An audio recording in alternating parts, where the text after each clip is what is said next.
You know that thing where you tell yourself, I'll take care of my credit card debt later. And when you finally get around to it, it's like, how am I ever supposed to pay that off? Yeah, that. It all adds up. If you've got $10,000 or more in credit card or personal loan debt, National Debt Relief could help reduce the amount you owe and make your monthly payments a lot more manageable. With National Debt Relief, you get a team of experts who walk you through the numbers and build a plan that fits your budget. No awkward money lectures, no judgment. National Debt Relief has helped over 1 million people with their debt, and they could help you too. It's free, quick and easy. Just visit startndr.com today. If you've been putting off your debt, now's the chance to do something about it. Visit startndr.com today. I'm Tad Flakey. I'm Lilibet Flakey. And this is Pointless Global News.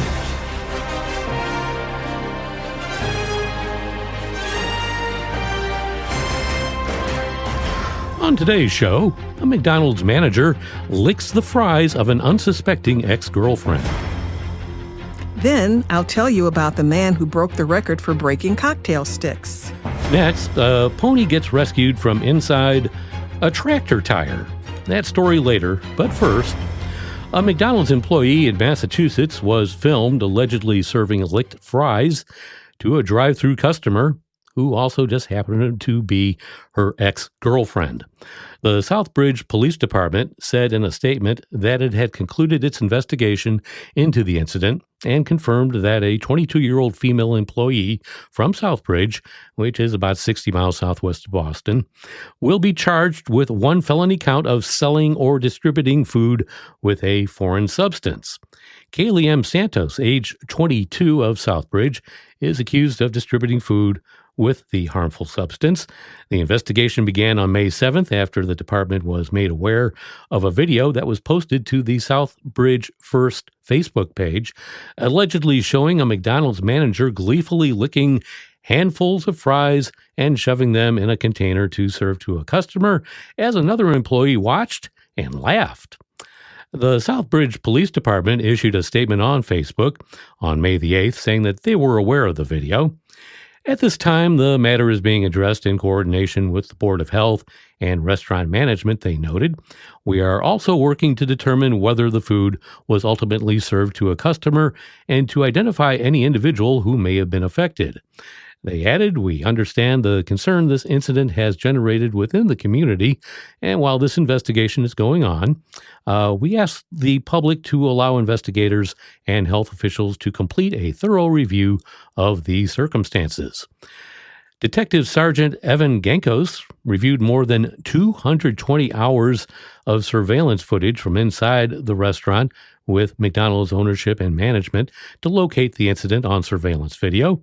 Footage from April 9th shows Santos and another employee preparing an alleged gross drive-thru order, while a voice can be heard in the background saying, "Dirty bitch.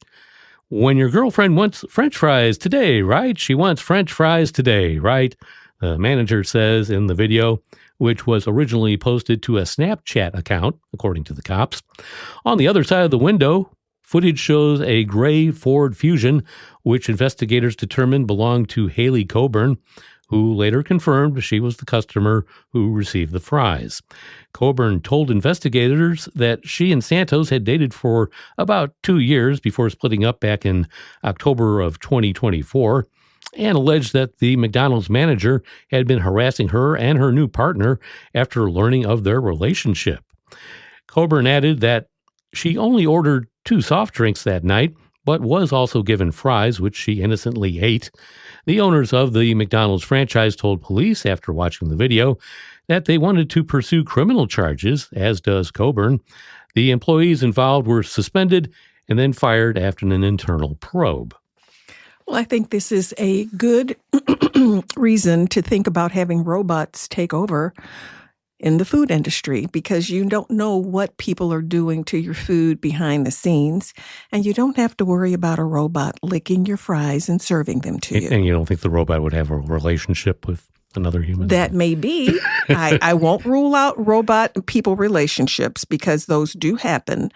And they have special robots for special relationships. Yeah. But in food service situations, I think robots would be able to take some of that concern and worry away from you.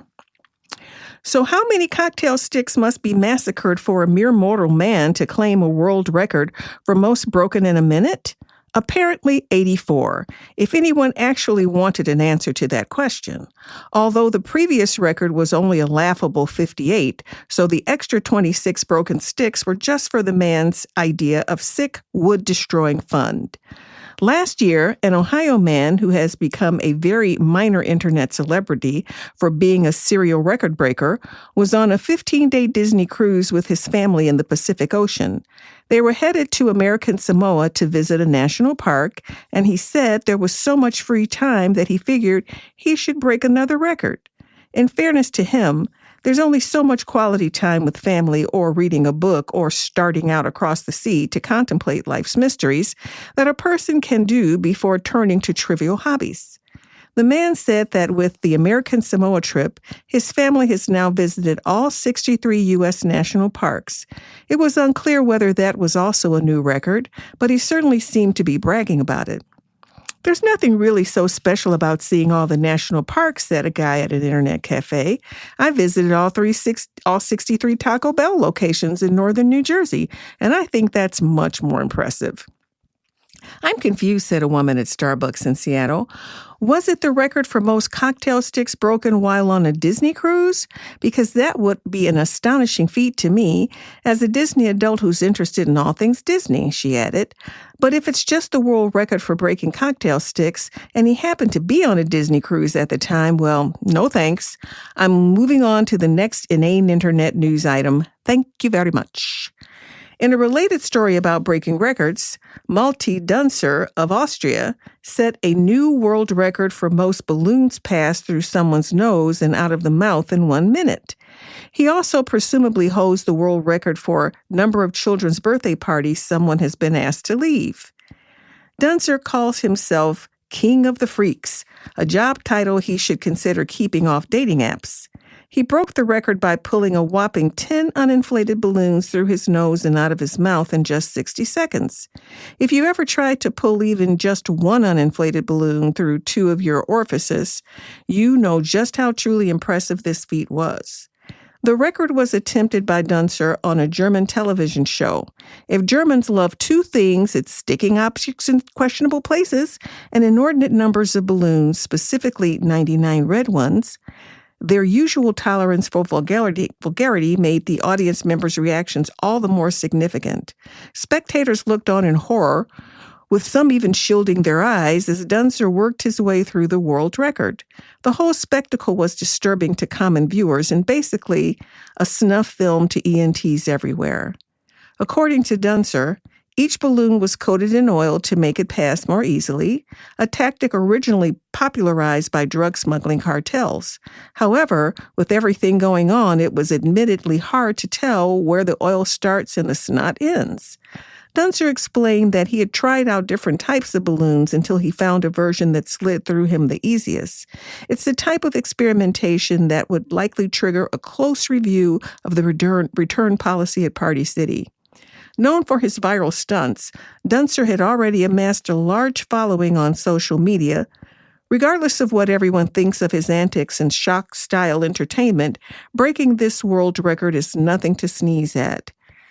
Again, I ask, why? Why? Who cares about people pulling balloons out their nose? Why? The line, kids don't try this at home, I think applies here too. Yeah, because, honestly, if he had inhaled and one of those balloons went down into his trachea or his lungs, he'd be dead. We'd be talking a whole different story here. So kids, please don't try this at home. Definitely. Finally, an animal rescuer in England came to the rescue of a pony that somehow ended up completely stuck inside a large tractor tire. RSPCA Animal Rescue Officer Nicola Riley responded to the property in Stoke-on-Trent in the UK, where the pony was found on its side, trapped inside the tire. Local residents helped lift the tire while Riley worked to extract the equine. It was a very delicate rescue, Riley said. The poor pony was completely wedged against the tire and understandably very scared and uncomfortable. We had to take a staggered approach to free him safely, first easing him out from under his front feet and then carefully working his shoulder free before finally releasing his neck and front end. Thankfully, everyone worked really well together, and we managed to get him out without causing any injury, she said. Riley said that she stayed with the pony for about an hour after the rescue to make sure that there were no lingering effects from the ordeal. He soon returned to grazing that is, and walking around the field again, but this could have ended very differently, so I'm very grateful for the local residents who stopped by to help. Poor little pony. I'm glad they got him out. It probably looked like a nice little snug place to take a nap. Yeah. And, it's nice to end with a happy story like that. Yes. And that is going to be a wrap for another Pointless Global News. Be sure to follow us wherever you get your podcasts. I'm Tad Flaky. I'm Lilibet Flaky. Stay pointless, my friend.